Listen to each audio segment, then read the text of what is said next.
Praise the lord.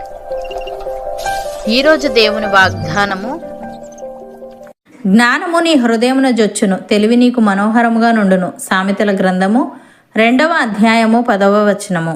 సహోదరి సహోదరులారా, ఈ వాక్యం దేవుని జ్ఞానం మన జీవితంలోకి ప్రవేశించినప్పుడు మన అంతరంగంలో కలిగే మార్పును మరియు ఆనందాన్ని అద్భుతంగా వివరిస్తుంది. జ్ఞానం అనేది కేవలం మెదడుకు సంబంధించిన సమాచారం కాదు, అది హృదయాన్ని స్పృశించే ఒక దైవిక శక్తి. ఈ వాక్యాన్ని లోతుగా అర్థం చేసుకోవడానికి దీన్ని 2 ప్రధాన భాగాలుగా చూడవచ్చు. మొదటిగా, జ్ఞానము నీ హృదయమున జొచ్చును అని ఉంది. చాలా మంది జ్ఞానాన్ని కేవలం పుస్తకాల ద్వారా లేదా లోకపు చదువుల ద్వారా పొందుతారు. అది కేవలం తలకే పరిమితం అవుతుంది. కానీ దేవుని జ్ఞానం మన హృదయమున జొచ్చును. హృదయం అనేది మనిషి ఆలోచనలకు, నిర్ణయాలకు కేంద్ర బిందువు. దేవుని జ్ఞానం మన హృదయంలోకి ప్రవేశించినప్పుడు మన స్వభావం మారుతుంది. మనము చేసే పనులు, మనము మాట్లాడే మాటలు దైవికమైనవిగా మారుతాయి. అది మనల్ని లోపలి నుండి శుద్ధి చేస్తుంది. హృదయంలో దేవుని జ్ఞానం ఉన్నప్పుడు అపవాది ఇచ్చే చెడు ఆలోచనలకు అక్కడ చోటు ఉండదు. అది మనల్ని పాపం నుండి, తప్పుడు నిర్ణయాల నుండి కాపాడుతుంది. ఉదాహరణకు, సౌలు అనే వ్యక్తి క్రైస్తవులను హింసించడమే పరమ జ్ఞానమని అనుకున్నాడు. అది అతని మతపరమైన తెలివితేటలు. కానీ దమస్కు మార్గంలో దేవుని స్వరం అతని హృదయాన్ని తాకినప్పుడు హింసించే సౌలు ప్రాణమిచ్చే పౌలుగా మారాడు. నాకు లాభకరమైనవన్నీ క్రీస్తు నిమిత్తము నష్టముగా ఎంచుకొంటిని అని ప్రకటించాడు. లోకపు హోదా కంటే క్రీస్తుని ఎరుగుటయే శ్రేష్టమైన జ్ఞానమని గ్రహించాడు. ఈ జ్ఞానం అతని హృదయంలోకి వెళ్ళడం వల్ల పాత స్వభావం పూర్తిగా తొలగిపోయింది. అలాగే నాబాలు అనే వ్యక్తి దావీదును అవమానించినప్పుడు దావీదు కోపంతో నాబాలు వంశాన్ని అంతం చేయడానికి బయలుదేరాడు. ఆ సమయంలో నాబాలు భార్య అయిన అబీగయిలు తన వివేకాన్ని ఉపయోగించింది. ఆమె కేవలం భయంతో కాకుండా దావీదు దేవుని చేత అభిషేకించబడిన వాడని, అతను రక్తాపరాధం చేయకూడదని దేవుని జ్ఞానంతో మాట్లాడింది. ఫలితం, ఆమె హృదయంలో ఉన్న ఆ దైవిక జ్ఞానం ఒక పెద్ద యుద్ధాన్ని ఆపడమే కాకుండా దావీదును తప్పుడు నిర్ణయం తీసుకోకుండా కాపాడింది. ప్రియులారా, దేవుని జ్ఞానం తల నుండి హృదయానికి ప్రయాణించినప్పుడు మాత్రమే మనిషి జీవితంలో శాశ్వతమైన మార్పు సాధ్యమవుతుంది. లోకపు చదువులు మనకు సమాచారాన్ని అందిస్తాయి, కానీ దేవుని జ్ఞానం మనల్ని పరివర్తన చెందిస్తుంది. పౌలు విషయంలో చూసినట్లుగా పాత మూర్ఖపు ఆలోచనలు పోయి దైవిక ప్రేమ ఆ స్థానాన్ని ఆక్రమిస్తుంది. అబీగయిలు విషయంలో చూసినట్లుగా హృదయంలోని జ్ఞానం ఆవేశాన్ని ఆపుతుంది. కోపం లేదా పగ వంటి భావోద్వేగాలు మనల్ని తప్పుడు మార్గంలో నడిపించకుండా దేవుని జ్ఞానం ఒక బ్రేక్ లాగా పనిచేసి మనల్ని రక్తాపరాధం లేదా పాపం నుండి కాపాడుతుంది. రెండవదిగా, తెలివి నీకు మనోహరముగా నుండును అని ఉంది. లోకంలో చాలా మందికి నీతిగా బ్రతకడం లేదా దేవుని మార్గంలో నడవడం కష్టంగా అనిపించవచ్చు. కానీ దేవుని జ్ఞానాన్ని పొందుకున్న వారికి ఆ తెలివి ఎంతో మనోహరముగా ఉంటుంది.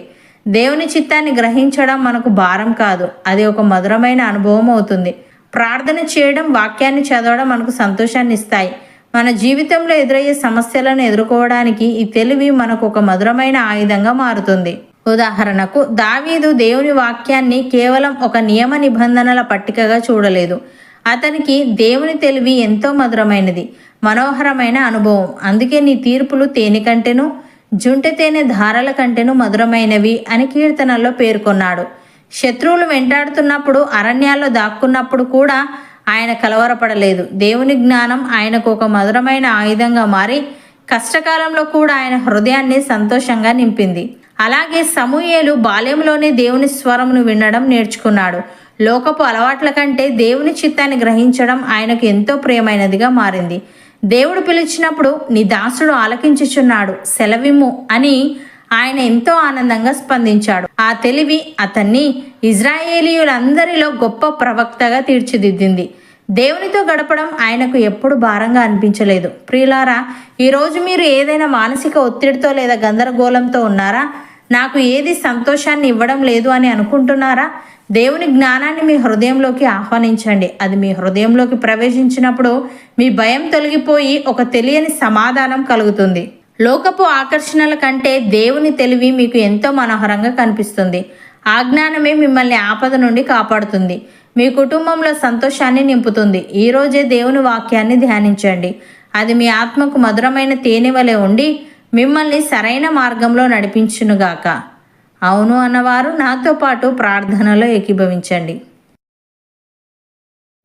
పరిశుద్ధుడా, ప్రేమగల తండ్రి, జ్ఞానము మా హృదయమున జొచ్చునని, తెలివి మాకు మనోహరముగా నుండునని, జ్ఞానం అనేది కేవలం మెదడుకు సంబంధించిన సమాచారం కాదని, అది హృదయాన్ని స్పృశించే ఒక దైవిక శక్తి అని నీవు తెలియజేశావు.